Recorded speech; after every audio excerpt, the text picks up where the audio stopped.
For a single overlock seam, you first sew your seam at the seam allowance. So this seam has already been sewn.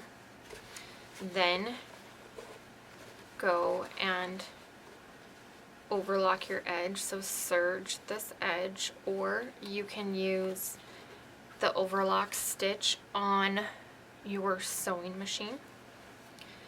And then you will press your seam allowance to one side.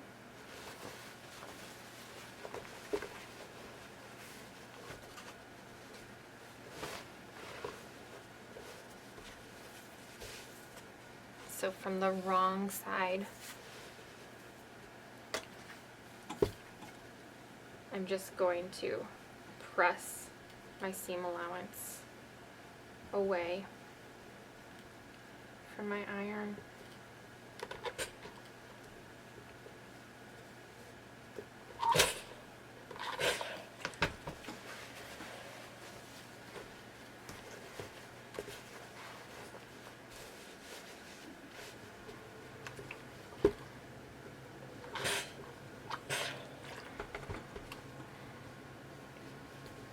And now that seam is done,